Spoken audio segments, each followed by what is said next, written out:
मानव शास्त्र के अंतर्गत आज हम संस्कृति की प्रमुख विशेषताओं की चर्चा करेंगे। जैसा कि मैंने आपको पूर्व में बताया था कि संस्कृति केवल मात्र मानव ही निर्मित कर पाता है, क्योंकि प्रकृति ने उसे एक ऐसी अभूतपूर्व विशेषताएं प्रदान की हैं। इसलिए संस्कृति की प्रमुख विशेषताओं में सबसे पहले है कि संस्कृति मानव निर्मित है। संस्कृति केवल मनुष्य समाज में ही पाई जाती है, क्योंकि उसकी मानसिक व शारीरिक विशेषताओं के कारण ही वह संस्कृति का निर्माण कर सका है। अन्य प्राणियों में मानव के समान शारीरिक व मानसिक क्षमताओं का अभाव होता है, इसलिए वह संस्कृति का निर्माण नहीं कर सकता। तभी मानव नए नए आविष्कार करता है और उन्हें मानव जाति के अनुभव में संजोता है। इसीलिए मानव अन्य प्राणियों से श्रेष्ठ है और वह सुपर ऑर्गेनिक कहलाने का अधिकारी है। दूसरा, संस्कृति सीखी जाती है। संस्कृति मनुष्य को अपने माता पिता द्वारा, उसके वाहक अणुओं में या जीन्स द्वारा प्राप्त नहीं होती, बल्कि वह संस्कृति को सीखे हुए व्यवहार से सीखता है। एक मनुष्य अपने जन्म के साथ किसी संस्कृति को लेकर पैदा नहीं होता, बल्कि जिस समाज में पैदा होता है उसकी संस्कृति को धीरे धीरे समाजीकरण की प्रक्रिया द्वारा ही सीखता है, और यह सीखा हुआ व्यवहार ही उसके संस्कृति के अंग होते हैं। जैसे कि सामूहिक व्यवहार, प्रथाएं, जनरीतियाँ, परंपराएं, रूढ़ियाँ आदि ये केवल मानव समाज में ही पाए जाते हैं, पशुओं में नहीं। तीसरा, संस्कृति हस्तांतरित की जाती है। संस्कृति सीखी जाती है, इसलिए नई पीढ़ी से एक पीढ़ी से दूसरी पीढ़ी को संस्कृति का ज्ञान प्राप्त होता है। एक समूह से दूसरे समूह को, एक पीढ़ी से दूसरी पीढ़ी को संस्कृति हस्तांतरित की जाती है। वह अपने ज्ञान को दूसरे लोगों तक पहुंचाता है। वह अपने अर्जित ज्ञान को नई पीढ़ी को भाषा, लेखन व संकेतों के माध्यम से ही हस्तांतरित करता है। चौथा, प्रत्येक समाज की एक विशिष्ट संस्कृति होती है। एक समाज की भौगोलिक व सामाजिक परिस्थितियाँ सदैव दूसरे समाज से भिन्न होती हैं, अतः प्रत्येक समाज में अपनी एक विशिष्ट संस्कृति पाई जाती है। समाज अपनी आवश्यकताओं की पूर्ति के लिए अनेक आविष्कार करता है। आविष्कारों का योग संस्कृति को एक नया रूप प्रदान करता है। प्रत्येक समाज की आवश्यकताएं भी भिन्न भिन्न होती हैं, उसका प्राकृतिक पर्यावरण भी भिन्न भिन्न होता है। एक समाज की संस्कृति में घटित होने वाली घटनाएं दूसरे घटित होने वाले परिवर्तनों से भिन्न होती हैं। पांचवा, संस्कृति में सामाजिक गुण निहित होता है। संस्कृति किसी व्यक्ति विशेष की देन नहीं होकर बल्कि संपूर्ण समाज की देन होती है। उसका जन्म और विकास समाज के कारण हुआ है, इसलिए समाज और व्यक्ति दोनों एक दूसरे के पूरक होते हैं। समाज के अभाव में संस्कृति की कल्पना करना भी असंभव है। कोई भी संस्कृति 5, 10 या 100 व्यक्तियों का प्रतिनिधित्व नहीं करती, बल्कि संस्कृति पूरे समाज का प्रतिनिधित्व करती है। संस्कृति सामूहिक आदतों, व्यवहारों और अनुभवों की उपज है।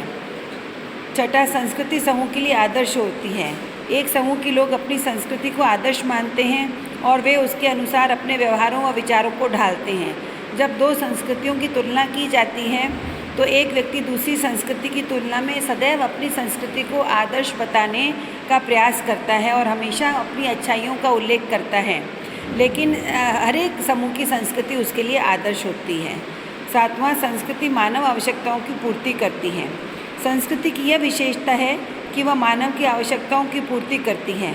मानव की अनेक सामाजिक और शारीरिक मानसिक आवश्यकताएं होती हैं, उनकी पूर्ति के लिए मानव ने संस्कृति का निर्माण किया है।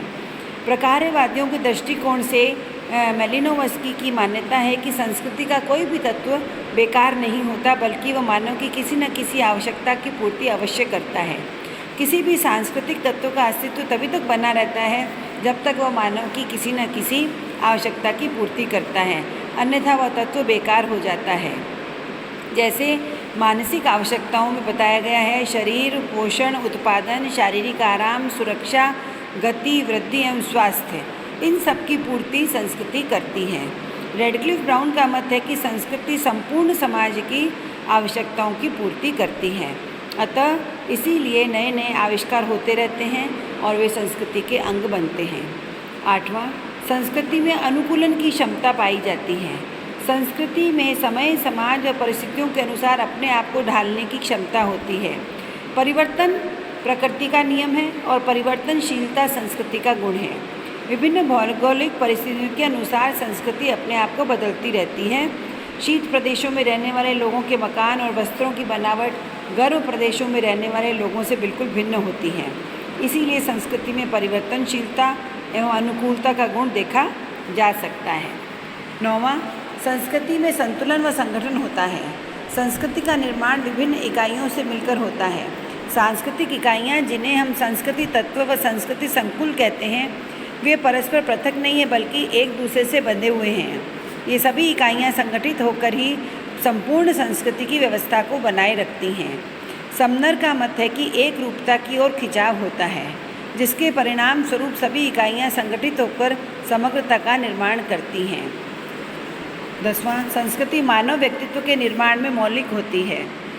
एक मनुष्य का पालन पोषण किसी सांस्कृतिक पर्यावरण में ही होता है। जन्म के बाद बच्चा अपनी संस्कृति को सीखकर उसे आत्मसात करता है। एक संस्कृति में पले हुए व्यक्ति का व्यक्तित्व दूसरी संस्कृति के व्यक्ति से बिल्कुल भिन्न होता है।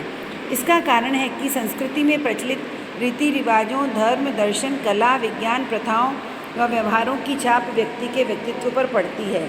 इसीलिए भारतीय संस्कृति में पले व्यक्ति का व्यक्तित्व जापानी संस्कृति में पले हुए व्यक्ति से भिन्न होता है।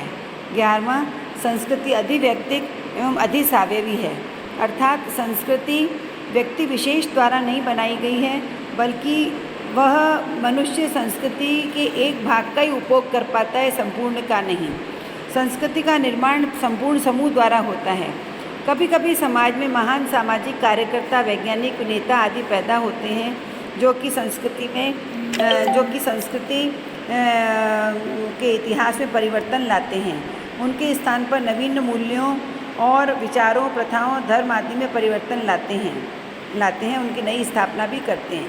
तब ऐसा प्रतीत होता है कि वे संपूर्ण संस्कृति के वाहक व निर्माता हैं।